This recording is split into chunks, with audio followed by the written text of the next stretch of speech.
It all started in the 1940s near the atomic bomb development sites. Something was lying in wait for the strike teams of the nuclear aircraft carriers. An observer, unknown and strange to the eyes of the world, was watching the development of weapons of mass destruction.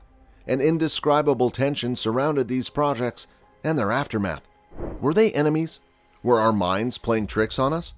From that point on, the questions went on and on as the concern grew unabated, and with it, the increase in sightings at various secret nuclear development sites. With nothing to explain the nature of these objects, nothing to explain their shape, speed, and purpose, only one mysterious possibility remained in the open. Could they be beings from other worlds watching and studying the weapons we have? What if beyond studying us, they were just trying to stop what would happen in the coming years? The real question today is, why are so many UFOs reported near nuclear facilities? And why is there not more interest and urgency on the part of governments to evaluate and investigate deeply the purposes of these objects? These are the questions that day after day, a team of former U.S. intelligence and defense officials is trying to answer. A team of former high-ranking officials and veterans of the aerospace industry are conducting this investigation that has covered a wide range of sightings in order to demand more attention from the government.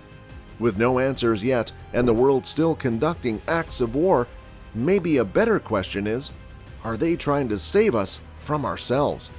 The time has finally come to find out. Mankind has always looked to the skies for meaning, but as our yearning for knowledge has reached farther into the depths of space, the search becomes for the answer to the question, are we alone?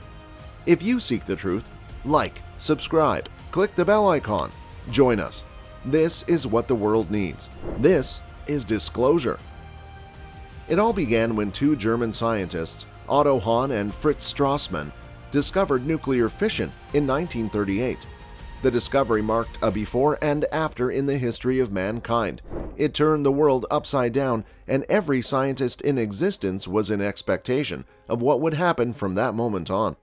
One of the scientists who managed to see the great potential of the new energy source discovered was Albert Einstein, who sent to President Franklin Roosevelt in 1939 warning about the use of uranium in the generation of energy and the creation of extremely powerful bombs. However, the world was about to fall into an abyss of darkness as it plunged into the nuclear age. On September 1 of the same year, the world political atmosphere was extremely tense due to the outbreak of World War II, where one of the contenders was the German dictator Adolf Hitler, whose principles and ideology threatened the world. However, something out of the ordinary was happening. Strange objects were flying over each of the bases where the bombs were being created. No one knew what was happening. Hundreds of sightings by scientists and American soldiers confirmed that something mysterious was lurking, something with a technology far from being a reality for mankind. And you might think that everything simply went unnoticed, but the truth is that it got worse. Sightings increased and explanations began to be scarce. Thus, we were welcoming the era when nuclear weapons seemed to beckon UFOs. Throughout the history of mankind, strange flying objects have fascinated, frightened, and shocked those who have observed the skies. And in recent times, many of these sightings have been in military contexts. At the height of World War II, U.S. forces airmen called strange orange lights flying over the German-French border Foo Fighters. On the other hand, during the Korean War, soldiers claimed that a blue-green light was emitting flashing rays that sickened the entire battalion with what appeared to be radiation poisoning. But there's something much less known, something that has been hidden as best as possible. And that is that over the past 75 years, senior U.S. military and intelligence personnel have reported the existence of strange flying objects near sites associated with energy, weapons, and nuclear technology. From experimentation and test sites to even inactive nuclear naval fleets. Each of the nuclear facilities experienced dramatic events where these mysterious craft would instantly appear overhead, and no one knew where they were from or what they were doing there. We are talking about Los Alamos, Livermore, Dandia, and Savannah River being the facilities that witnessed such strange incidents.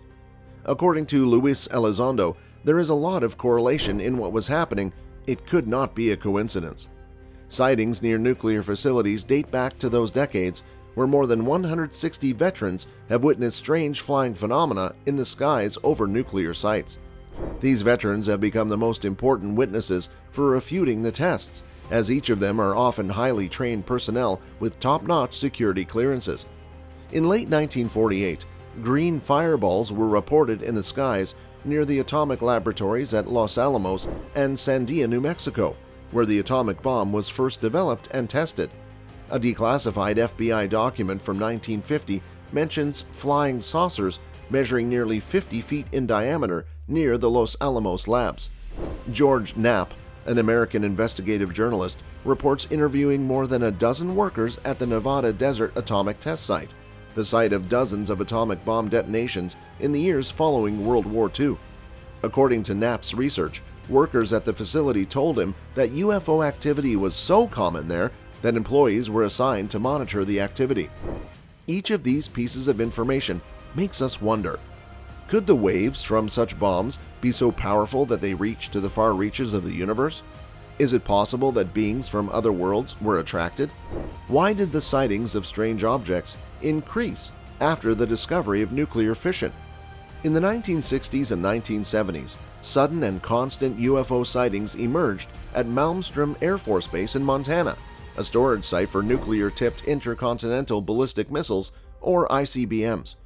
In 1967, former Air Force Captain Robert Salas reports that several missiles suddenly stopped working at the same time that base security alerted to a strange, bright red flying object about 30 feet in diameter. Salas, who was in charge of commanding intercontinental ballistic missiles as a launch officer and also worked in a profound way with the aerospace industry, reported clearly and precisely to CNN the missiles began to go into what is called a no-go or non-launchable condition. No matter how many sightings occur, so far one can only speculate about the origin of these unexplained phenomena.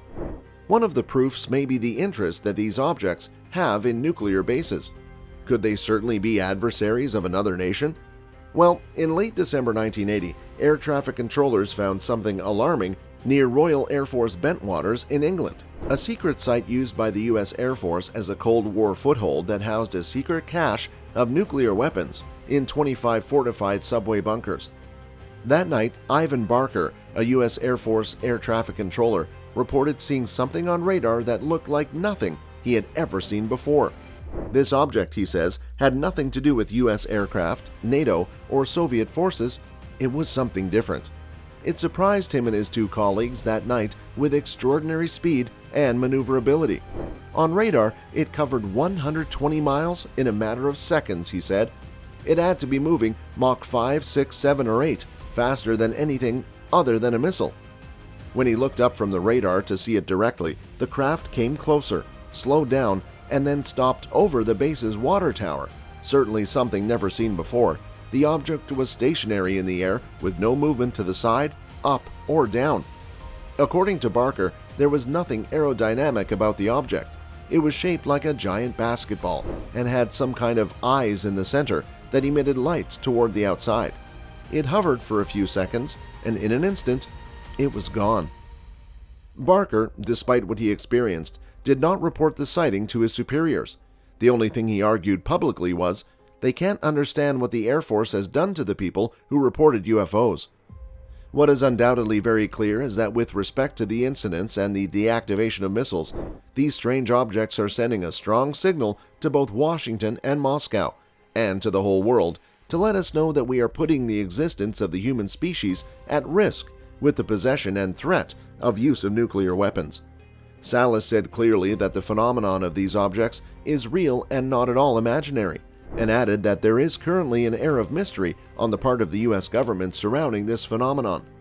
A reporter openly asked 7 former military personnel if they believe that the message from the aliens is that we should get rid of nuclear weapons. Of the 7, only Salas raised his hand. And yet, it cannot be ignored that our history with UFOs aligns with our capability to render catastrophic destruction not only to ourselves, but to our planet. If one starts to thread the story of other worldly visitors paying more attention to us because of our rapid advancement, Think of the implications if these beings have thrived for countless millennia without destroying themselves. In the same way humans might try to save a species from extinction out of benevolence or even pity, would you say that this contact is an attempt to save us from ourselves? Let us know in the comments, and don't forget to like and subscribe to this video for more news on disclosure.